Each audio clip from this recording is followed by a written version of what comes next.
So first thing is what we studied in our last class, inertia. What is the inertia? Resistance to change. And mechanics में, types of inertia. ठीक है, mechanics में resistance of change का मतलब होता है कि body की जो वो स्टेट है वो उसी स्टेट पे रहना चाहेगी। अगर आपको उसकी स्टेट चेंज करनी है तो आपको एक्सटर्नल फोर्स लगाना पड़ेगा। जैसे बॉडी रेस्ट में है तो उसका इनर्शिया ऑफ रेस्ट हो जाएगा। आपको मोशन में लाना है तो उस इनर्शिया के अगेंस्ट आपको फोर्स लगाना पड़ेगा, एक्सटर्नल फोर्स।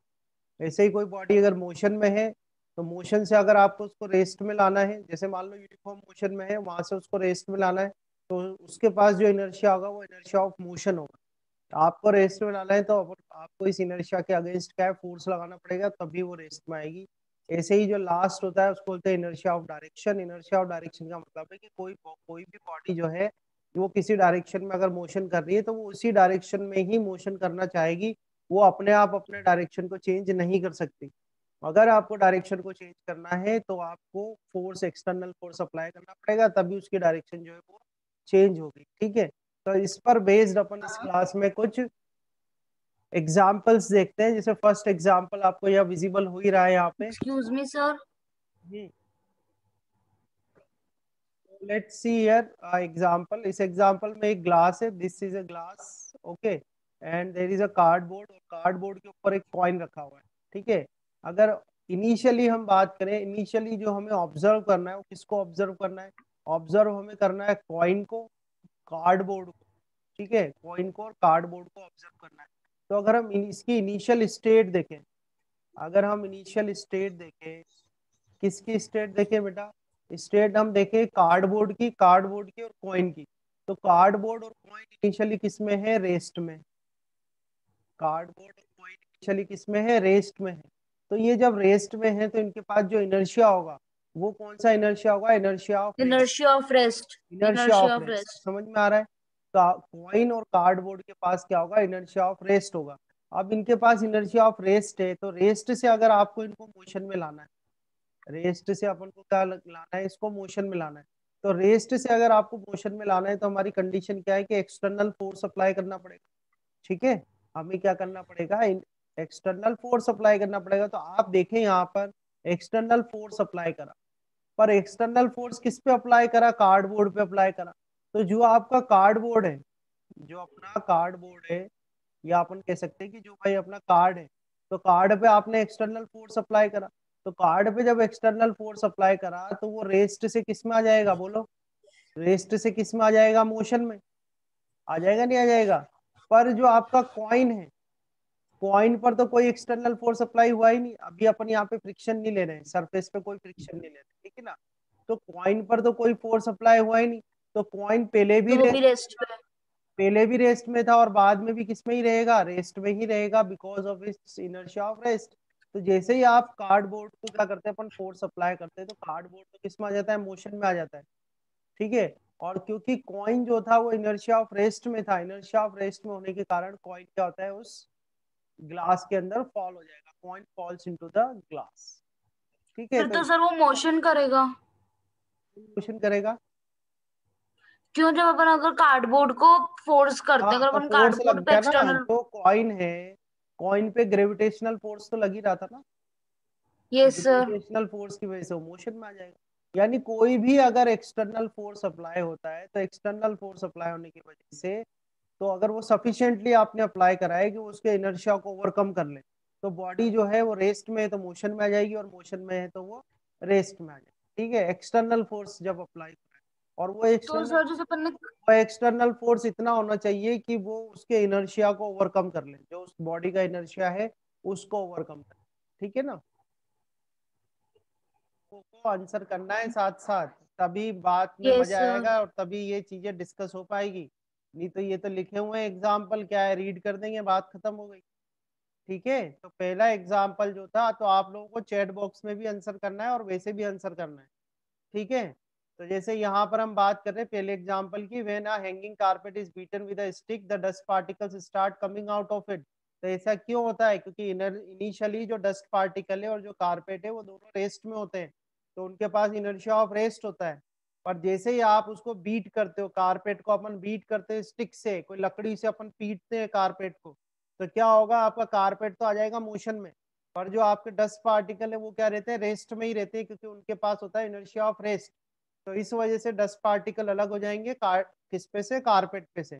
तो ये जो एग्जाम्पल है आपका, ये किसका, इनर्शिया ऑफ रेस्ट का एग्जाम्पल है। ठीक है, इनर्शिया ऑफ रेस्ट का एग्जाम्पल है। सेकंड एग्जाम्पल की बात करते हैं कि when a tree is shaken विग्रेसली its fruits and leaves fell down. तो ये क्यों हो रहा है बेटा, ये इसलिए हो रहा है कि इनिशियली जो डाली है आपकी, वो डाली जो है वो, और जो फ्रूट है, लीव्स है, वो सब क्या है, वो रेस्ट में है, उनके पास क्या इनर्शिया ऑफ रेस्ट है। अब अगर पकड़ के आप डाली को जोर के हिलाओगे, तो डाली को अगर आप जोर के हिलाओगे तो डाली जो है, ब्रांच जो है, वो तो मोशन में आ जाएगी। पर जो आपका फ्रूट है या लीव्स है वहां पर, ठीक है, जो कि लूजली कांटेक्ट में है उस समय, तो क्या होगा, हिलाओगे तो वो जो फ्रूट है वो तो इनर्शिया ऑफ रेस्ट में है आपका, तो वो उससे अलग हो जाएगा। तो ये भी जो एग्जाम्पल है, ये किसका, इनर्शिया ऑफ रेस्ट का एग्जाम्पल है। ठीक है, ये दो एग्जाम्पल की अपन ने बात करी। तीसरा एग्जाम्पल आपको आंसर करना है, ध्यान रखना। ये दे रखा है, व्हेन अ कार और बस start suddenly, when a car और बस start suddenly the passengers fall backwards. तो आपको क्वेश्चन पूछा जाएगा कि भाई बस और कार को सडनली स्टार्ट करते हैं तो पैसेंजर पीछे की तरफ जाते हैं, फॉल बैकवर्ड। तो ऐसा क्यों होता है, तो पैसेंजर का कौन सा इनर्शिया होता है जिसकी वजह से वो पीछे जाते हैं, बताओ फटाफट टाइप करो। रेस्ट का। रेस्ट का होता है। ऐसे करना है यार, बस ऐसे आंसर करो, बस फिर तो मजा आएगा। अब ये थ्योरेटिकल मतलब कॉन्सेप्चुअल पार्ट डिस्कस कर रहे हैं, तो है नहीं मैं कोई डेरिवेशन कर रहा हूँ। आप बोलोगे तो मुझे भी अच्छा लगेगा कि चलो समझ में आ रहा है। ठीक है, तो जब इनिशियली कार और बस रेस्ट में होती है तो क्या होता है, दोनों के पास जो इनर्शिया होता है वो होता है इनर्शिया ऑफ रेस्ट का। अब क्या होगा, जैसे सडनली कार चलेगी, तो कार चलेगी तो कार या बस तो आगे जाएगी क्योंकि उसके पास मोशन आया। कार और बस तो आगे जाएगी क्योंकि उसके पास मोशन आ गया। पर जो पैसेंजर है, पैसेंजर जो होते हैं वो अपने स्टेट में ही रहना चाहते हैं, यही तो लॉ अपन पढ़ के आए हैं।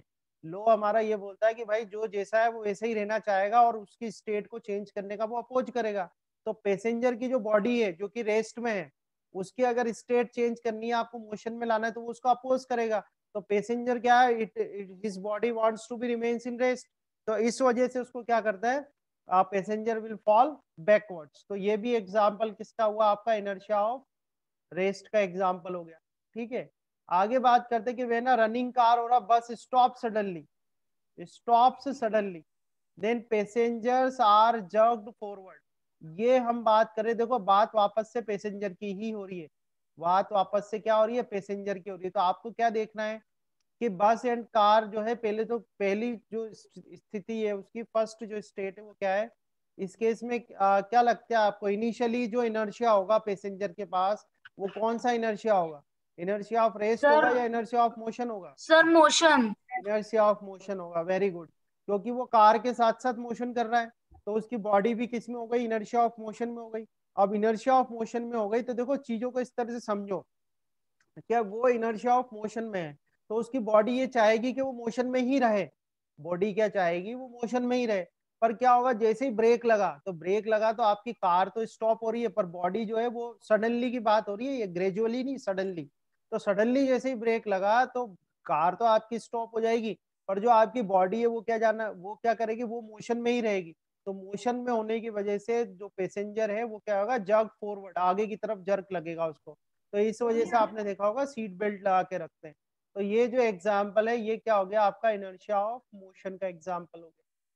समझ में आ रही है बात, ये किसका एग्जाम्पल हो गया, इनर्शिया ऑफ यस मोशन का। ठीक है, आगे बात करते हैं, फिफ्थ फिफ्थ सर। एग्जाम्पल की बात करते हैं। हाँ बोलो। सर अगर एक रन। नेक्स्ट एग्जाम्पल आपको दिया हुआ है, व्हेन अ कार और बस टर्न्स अ कॉर्नर शार्पली। मतलब कोई कार है एकदम से ऐसे टर्न ले रही है, कोई कार है एकदम से ऐसे टर्न ले रही है, तो उसके अंदर जो पैसेंजर है, we tend to fall sideways, sideways because of our inertia और tendency to continue moving in a straight line. ठीक है, तो यहाँ पे क्या समझाया है आपको, ये समझाया हुआ है कि मान लो कोई कार है, इस तरह से कार है, ये स्ट्रेट रोड पे जा रही है, स्ट्रेट रोड पे जा रही है। ठीक है, तो उसके अंदर जो पैसेंजर्स है उनका भी जो पाथ है वो क्या स्ट्रेट पाथ ही है। पर अगर वो यस सडनली सर। टर्न लेता है, तो सडनली कार तो आपने टर्न कर दी, कैसे टर्न कर दी, आपने क्या करा, स्टेयरिंग घुमाया, तो स्टेयरिंग घुमाया तो कार आपने टर्न कर ली। और जो पैसेंजर उसके अंदर है, पैसेंजर जो है वो अपनी डायरेक्शन को जो लॉ हमने स्टडी करा था, लॉ के अकॉर्डिंग क्या है, the passenger wants to be remains in that particular direction. जो पैसेंजर उनके अंदर है, वो पैसेंजर क्या चाहेंगे, they wants to be remain in a direction, in a straight line direction. वो क्या चाहेंगे, स्ट्रेट लाइन डायरेक्शन में ही चाहेंगे। तो आप देखो जैसे ही टर्न लगेगा, ठीक है, पैसेंजर चाहते हैं स्ट्रेट लाइन में ही जाना, तो आप क्या होगा, दे टेंड्स टू फॉल साइडवेज। ये आप फील भी कर सकते हो, कार एकदम सडनली टर्न होती है तो आपको कैसा लगता है, साइडवेज, आप क्या होता है, फॉल साइडवेज। ओके, तो ये कौन सा लॉ में आ जाएगा, ये कौन सा है बताओ, ये कौन सा, inertia of, sir inertia of direction. Inertia of direction होता है, ये होता है इनर्शिया ऑफ डायरेक्शन। यस।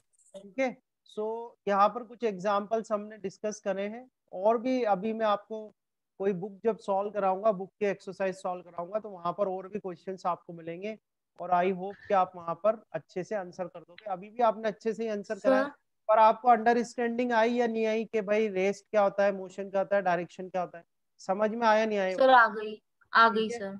अभी इससे रिलेटेड तो कोई क्वेश्चन नहीं है दिमाग में। No sir. ठीक अच्छा है, सर, जैसे अगर अपन ने पेड़ है, जैसे अपन सेकेंड एग्जाम्पल पे जाते हैं, अब एक ट्री है, उस वो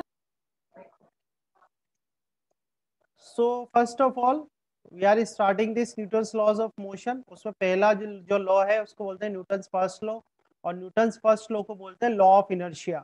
ठीक है, लॉ ऑफ इनर्शिया, इनर्शिया हम ऑलरेडी स्टडी करके आए हैं, यहाँ पर पूरा स्टडी कर रखा है अपन ने।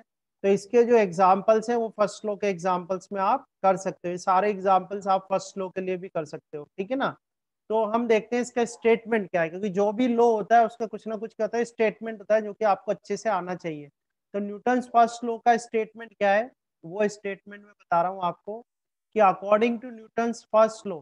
तो स्टेटमेंट ध्यान रखना और अच्छे से लर्न करना है आपको, कि according to Newton's first law, if a body, if a body is in rest, if a body is in rest, then then it then it remains in rest, remains in rest। ठीक है, law क्या, statement क्या हो गया इसका, कि if a body is in rest then it remains in rest, and if a body, if a body is in uniform motion, ध्यान रखना, if a body is in uniform motion then it remains in, then it remains in, then it remains in uniform motion। ठीक है, then it remains in uniform motion until, until and unless,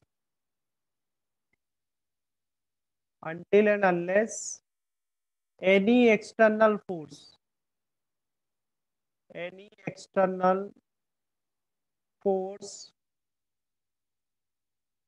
applied, applied on it। ठीक है, so this is the statement of Newton's first law. क्या होता है statement इसका, if a body is in rest then it remains in rest, if a body is in uniform motion then it remains in uniform motion until and unless any external force is applied on it। So this is the statement of Newton's first law, and the Newton's first law is based on, इस पे based है, it is based on, Newton's first law is based on inertia, inertia पर based है Newton's first law. ठीक है, inertia होता क्या है, इनर्शिया आपको पता है, what is inertia, inertia is a resistance, resistance to change in, resistance to change in state of a body. अपन अच्छे से इसको डिस्कस कर चुके हैं लास्ट क्लासेस में, तो मैं ज्यादा इसमें नहीं जा रहा हूँ। ठीक है, so this first law is based on inertia. ठीक है, इनर्शिया पर बेस्ड है फर्स्ट लॉ। आगे क्या है, फर्स्ट लॉ आपको देता क्या है, द फर्स्ट लॉ गिव्स, और this law gives, this law gives definition of, this law gives definition of force. ठीक है। और फोर्स की जब तक बात हो रही है, ध्यान रखना कि एक्सटर्नल फोर्स की बात हो रही है यहाँ पर। ठीक है। जो फर्स्ट लॉ होता है, जो लॉ ऑफ इनर्शिया है आपका, वो क्या करता है, डिफाइन करता है फोर्स को। ठीक है। कैसे डिफाइन करता है, फर्स्ट लॉ से अगर मुझे फोर्स को डिफाइन करना हो तो कैसे डिफाइन करेंगे। तो देखो फोर्स की डेफिनेशन क्या है। फोर्स की डेफिनेशन है कि force force is an external agent. force is an external agent which which cause the which cause the change of state of a body। ठीक है। अब इसको मैं थोड़ा और एक्सप्लेन करता हूँ आपको कि कैसे ये रिलेटेड है चीजें। अच्छा, फोर्स की जब भी बात हो रही है, मैं आपको बार बार बता रहा हूँ, यहाँ पर जो फोर्स है वो कौन सा फोर्स है, एक्सटर्नल फोर्स। ठीक है। तो फोर्स को कैसे बोलोगे, force is an external agent which cause the change of state of a body. तो change of state of a body का मतलब है कि देखो, लॉ ऑफ इनर्शिया तो क्या बोलता है कि if a body is in rest then it remains in rest, if a body is in uniform motion then it remains in uniform motion until and unless any external force is applied on it। ठीक है। तो change of state of a body का मतलब है, change of state of a body का क्या मतलब हो गया कि अगर बॉडी रेस्ट में है, अगर कोई बॉडी रेस्ट में है, तो रेस्ट से आपको उसको मोशन में लाना है। तो रेस्ट से उसको मोशन में लाने के लिए जिस एक्सटर्नल एजेंट की रिक्वायरमेंट आपको होगी, वो क्या कहलाएगा, फोर्स कहलाएगा। ऐसे ही कोई बॉडी मोशन में है और मोशन से आपको उसको रेस्ट में लाना है, तो आपको जिस एक्सटर्नल एजेंट की जरूरत पड़ेगी वो क्या कहलाएगा, फोर्स कहलाएगा। तो फोर्स। फोर्स की जो डेफिनेशन है वो आप क्या कर सकते हो, फर्स्ट लॉ से दे सकते हैं। ठीक है, समझ में आया आपको। तो सर, हम्म। सर अपन वो अगर किसी ने